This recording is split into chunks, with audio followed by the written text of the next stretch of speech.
नमस्कार दोस्तों, मैं सरदार सिंह। कैसे हो आप लोग? आज मैं आपको एक छोटी सी कहानी सुनाने जा रहा हूँ। एक समय की बात है।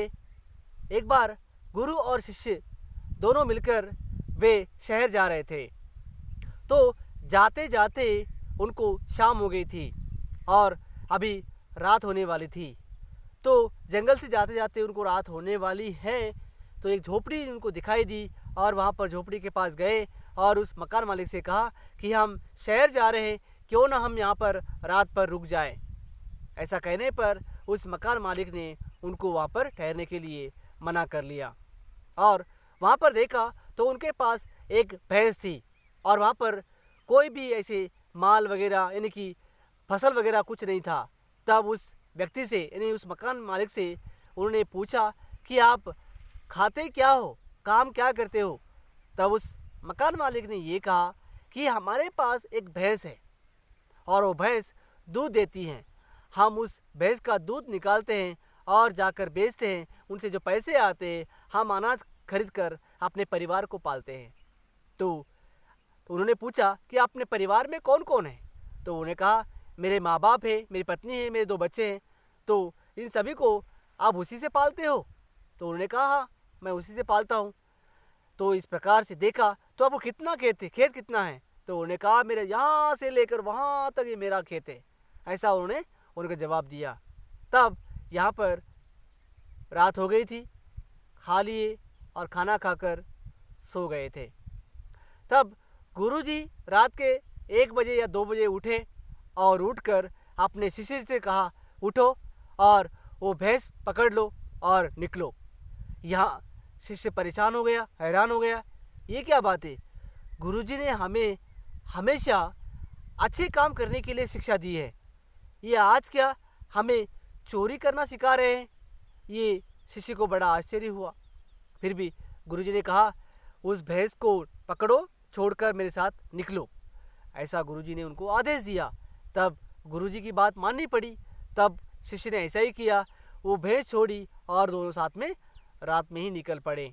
और जाते जाते उनको आधे दूर पर ले जाकर उस भैंस को छोड़ देने के लिए कहा गया और उन्होंने भैंस छोड़ दिया और वो शहर गए। और गुरुजी अपना रास्ता बदल लिए और शिष्य अपना काम करने लगे थे। तो ये दोनों अपने अपने जीवन बिता रहे थे। और इस प्रकार दोनों अपने अपने जीवन बिता रहे थे, लेकिन शिष्य के दिमाग में एक ही बात गूंज रही थी कि मेरे गुरुजी ने मुझे चोरी करना क्यों सिखाया? क्योंकि हमेशा मुझे अच्छी शिक्षा दी है, पर इस बार मुझे चोरी करना क्यों लगाया? ये बात हमेशा उसके दिमाग में रही थी। तो ऐसे ही कुछ साल बीत गए, 10-12 साल बीत गए। 10-12 साल के बाद जो है ये बड़ा अमीर बन गया, बड़ा मालिक बन गया। बहुत सारे करोड़ों रुपए इन्होंने कमा लिए थे। तब इनको ये लगा कि ये जो पैसे हैं, मैं इस पैसे को कैसे उपयोग करूं, किस प्रकार से खर्च करूं।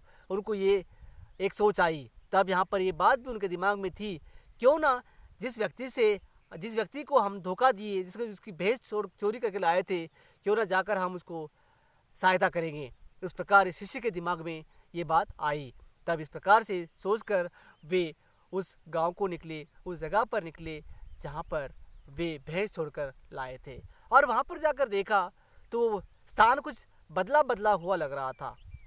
और ये बदला हुआ देखकर तो उनको ये लगा कि शायद उस व्यक्ति ने देखा कि ये जो स्थान है बेचकर शायद वो कहीं चले गए होंगे, ऐसा उनको समझ में सोच आया था। पर जाकर देखा तो पूरी हरी भरी स्थान वहाँ पर उनको नज़र आया। बड़ी इमारत बंधी हुई थी और खेतों में पूरी हरियाली थी। तब यहाँ पर उनको फिर भी क्यों ना हम इस मकान मालिक से पूछेंगे और उसका पता हम पूछेंगे। उस प्रकार से वे वहाँ पर गए और जाकर देखा तो वही व्यक्ति वहाँ पर बैठा था, जिस व्यक्ति ने हमको यहाँ पर रात भर ठहरने के लिए कहा था, जिसकी भैंस हम छोड़कर ले गए थे। तब जाकर देखा तो उन्होंने उनको पहचान लिया और कहा कि प्रणाम, धन्यवाद, जल्दी आइए, पधारिए। इस प्रकार से उनका मान सम्मान किया। तब इस व्यक्ति ने मतलब शिष्य ने उनसे पूछा ये कैसा चमत्कार हुआ? क्योंकि ये उस समय तो ऐसी कोई स्थायी नहीं थी, यानी कि उस समय कुछ नहीं था, पर आप इतने अमीर बन गए। तब उस समय उसकी बात को यहाँ पर वो बताने लगा कि जिस रात तुम अपने गुरुजी के साथ आए थे, उस रात हमारे भैंस की चोरी हो गई थी। तब भैंस की चोरी होने के बाद मेरे परिवार को पालने के लिए बड़ी मुसीबत हो गई थी।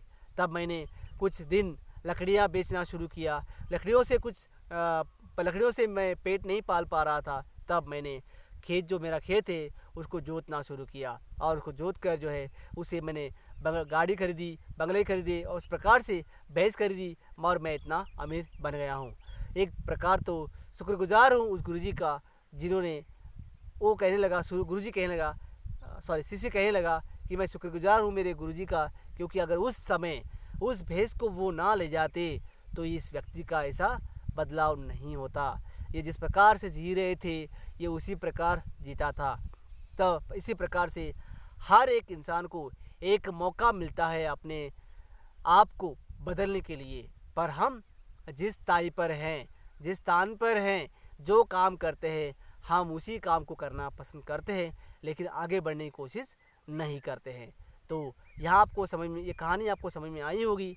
तो हमेशा सोचिए, हर इंसान के जीवन में कामयाबी एक दरवाज़ा ठोकती है और बोलती है कि मुझे अपना लो, पर हम उस कामयाबी को दरवाज़ा नहीं निकालते हैं और उसको हम ठोकर मार देते हैं।